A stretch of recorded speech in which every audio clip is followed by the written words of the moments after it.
Wish you all a very happy healthy and prosperous Diwali. Deepawali की आप सभी को बहुत बहुत बहुत सारी शुभकामनाएं।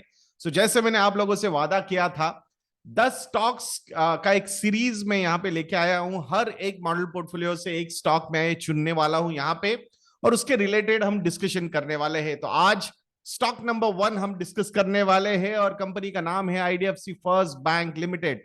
अभी अभी ताजे ताजे रिजल्ट्स आए, अभी तक कंप्लीट कॉन कॉल भी नहीं हुआ है। Team is attending the con call and उस पे भी बात करेंगे, मतलब वो सारी चीजें। I have asked team to ask those questions जो इंपॉर्टेंट लगते हैं। तो लेट्स सी, अगर आंसर मिल गए उसमें से तो बहुत ही बढ़िया हो जाएगा।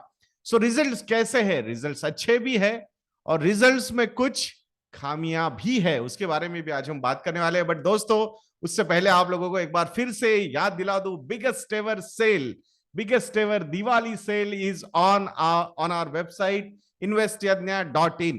So biggest ever discount of 60% is available on complete model portfolio subscription, या फिर स्टॉकोमीटर प्लस, या फिर फंडोमीटर।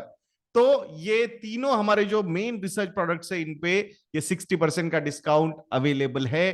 तो हैप्पी दिवाली, ये प्रोमो कोड यूज करना मत भूलना दोस्तों। एंड अगर कॉम्बो ऑफर्स के लिए जाते हो, 3 साल के सब्सक्रिप्शन के लिए जाते हो, then the discount percentage will be as high as 75% also।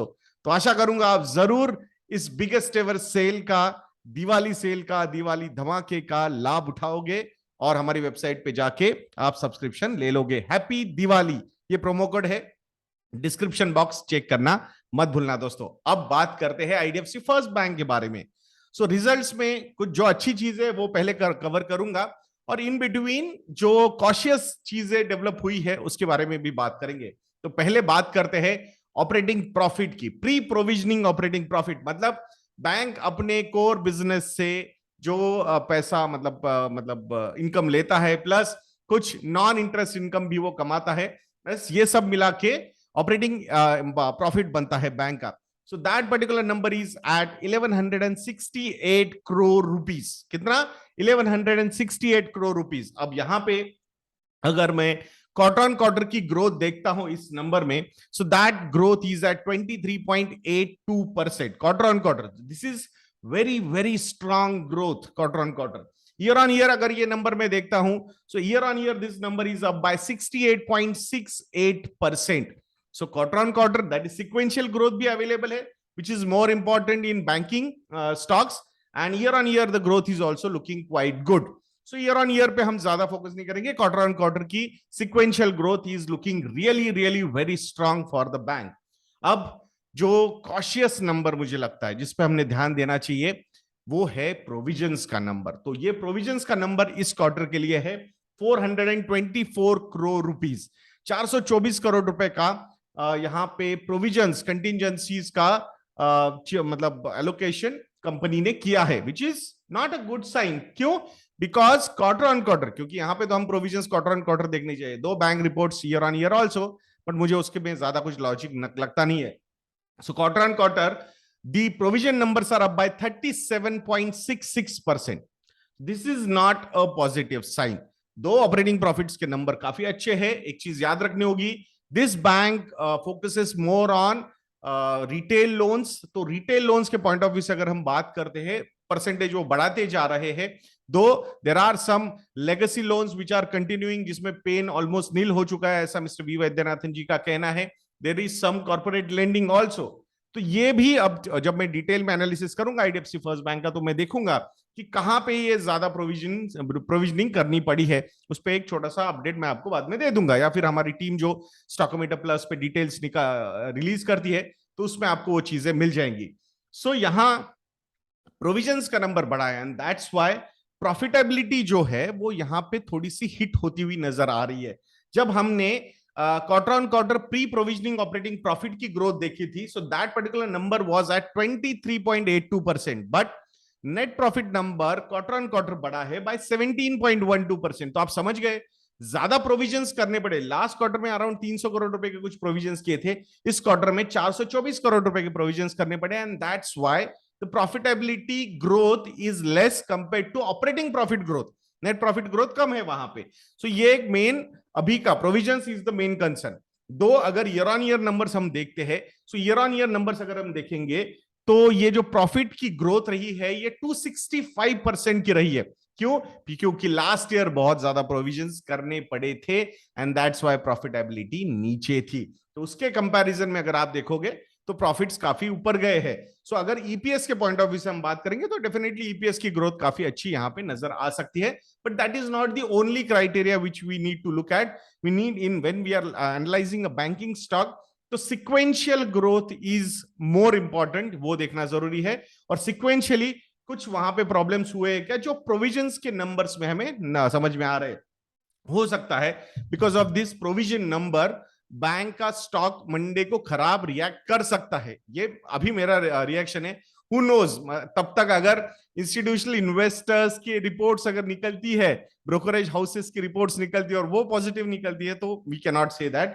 But जब बिजनेस अपडेट आया था बैंक का तो बिजनेस अपडेट बहुत ही बढ़िया था। वही चीज प्रॉफिटेबिलिटी के नंबर्स में, ऑपरेटिंग प्रॉफिट के नंबर्स में, विच इज मोर इंपॉर्टेंट मुझे लगता है, वो यहां हमें नजर आ रहा है। So from that point of view this is मतलब प्रॉफिटेबिलिटी पॉइंट ऑफ व्यू से ये नंबर्स काफी अच्छे हैं। Provisions is the main concern which I have. दो प्रोविजंस अभी किए हैं बट ग्रॉस एनपीए का जो नंबर अगर हम देखते हैं, so that particular number is at 3.18%। Last quarter में this number was at 3.36%। Last year same quarter the number was at 4.27%। तो सिक्वेंशियली धीरे धीरे धीरे धीरे एनपीए के लेवल्स नीचे जाते हुए नजर आ रहे हैं। और बैंक का विजन भी है कि ग्रॉस एनपीए के नंबर्स उनको 2% के नीचे लाने हैं और नेट एनपीए का नंबर उनको 1% के नीचे रखना है। सो अभी अगर नेट एनपीए का नंबर हम देखते हैं तो that is eight 1.09%।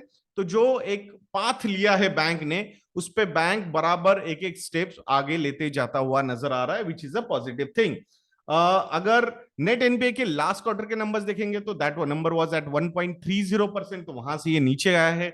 Last year same quarter the net NPA number was eight 2.09%। तो सिक्वेंशियली ये पोजीशन बहुत ही अच्छी होती हुई नजर आ रही है across all banks. I am saying even in PSU banks also these numbers are improving a lot. तो यहां से I think this kind of clean bank की पोजीशन जो है वो बहुत कम समय हमें दिखती है एंड दैट्स व्हाई यहां से क्रेडिट ग्रोथ अगर आती है, स्पेसिफिकली कंजम्पशन ओरिएंटेड ग्रोथ अगर हम बात करते हैं, तो बहुत ही बढ़िया ये बैंक परफॉर्म कर सकता है ऐसा लगता है। रिटर्न ऑन एसेट्स के नंबर पे बात करेंगे तो 1.07% पे ये नंबर आ चुका है। अब जैसे जैसे प्रॉफिटेबिलिटी बढ़ती जाएगी वैसे वैसे ये नंबर भी आने वाले समय में बढ़ता जाएगा। The kind of loans this bank gives, तो रिटेल लोन्स पे थोड़ा सा फोकस होता है, हाई इंटरेस्ट वाले लोन्स पे risk associated with those loans is also high. NIMs की अगर हम बात करेंगे तो डेफिनेटली जो बाकी के बड़े बैंक्स हैं उनके कंपैरिजन में एनआईएम्स के लेवल्स आर 1.5-2% ऊपर है। Reason behind because they are lending towards little riskier sectors compare to, या फिर riskier customers compare to the other traditional bankers की अगर हम बात करते हैं। बट जैसे जैसे बुक बड़ी होती जाती है तो वहां पे वो कॉशियसनेस ऑटोमेटिकली आता जाता है। So I will not be surprise कि आने वाले समय में एनआईएम्स जो है आईडीएफसी फर्स्ट बैंक के भी गिर सकते हैं, बट ग्रोथ के नंबर्स हमें देखने होंगे, बैंक की बैलेंस शीट कितनी कैसे ग्रो होती है वो सारी चीजें आपको देखनी होगी। So potential to growth is very high, ये हमने यहाँ पे समझना होगा। और लास्ट 4-5 क्वार्टर्स में कंसिस्टेंटली ये मंथ क्वार्टर ऑन क्वार्टर ये आरओए के नंबर बढ़ते हुए जा रहे हैं। Last year same quarter the number was at 0.35%, now it is at 1.07%, last quarter the number was at 0.97%।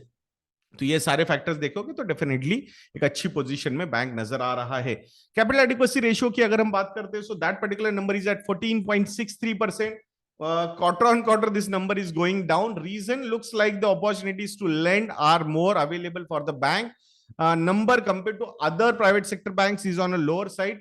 But when I talked to Mr. V Vaidyanathan ji, so at that point of time he said कि अगर जरूरत पड़ती है तो पैसा raise करने में कोई प्रॉब्लम बैंक को आएगा नहीं। हो सकता है आने वाले समय में अगर कैपिटल की रिक्वायरमेंट आती है तो एक क्यूआईपी का इशू आ सकता है बैंक का। वैसे स्टॉक थोड़ा सा अच्छी तरीके से परफॉर्म भी हो चुका है। सो लास्ट टाइम भी आई थिंक कुछ 55 रुपए पे उन्होंने क्यूआईपी लाया था। हो सकता है वैसे और एक सिनारियो डेवलप हो सकता है। So we can not deny that. So overall I think sequentially bank कैसे परफॉर्म कर रहा है इस पे ज्यादा फोकस होना चाहिए। प्रोविजंस के नंबर बढ़ने की वजह से रिएक्शन निगेटिव आ सकता है क्या मार्केट की तरफ से? हाँ शायद आ सकता है, बट लॉन्ग टर्म के पॉइंट ऑफ व्यू से अगर हम बात करते हैं तो earning visibility and growth potential and capacity of the management to focus more on retail banking is quite high, और उसी पे आपको ध्यान रखना होगा। तो इस बैंक को जब आप एनालाइज करोगे तो सिर्फ नंबर्स को एनालाइज करना will not be a right thing. You will have to analyse the management also, what they are saying. अगर हो सकता है तो मिस्टर वी वैद्यनाथन जी के इंटरव्यूज वगैरह अगर आप सुनोगे तो I think that will be really helpful for you people. So आशा करता हूं दोस्तों कि ये वीडियो आपको इंफॉर्मेटिव लगा होगा। एंड अगर आप लोगों को लगता है कि हम अच्छा काम करते हैं तो हैप्पी दिवाली, ये प्रोमो कोड यूज करना मत भूलना दोस्तों। Biggest ever sale is on our website investednya.in। तो आशा करूंगा आप ये 60% डिस्काउंट का लाभ जरूर उठाओगे। कॉम्बो ऑफर्स के लिए जाओगे तो discounts will be on a higher side, plus model portfolio के साथ आपको फ्री ई लर्निंग कोर्स भी मिलेगा।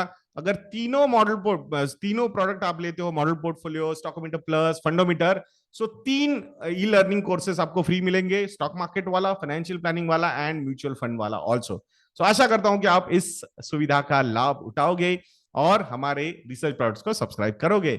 अगर आपको लगता है कि हम अच्छा काम करते हैं तो ही करना। सो नेक्स्ट वीडियो में मिलते हैं दोस्तों। जय हिंद।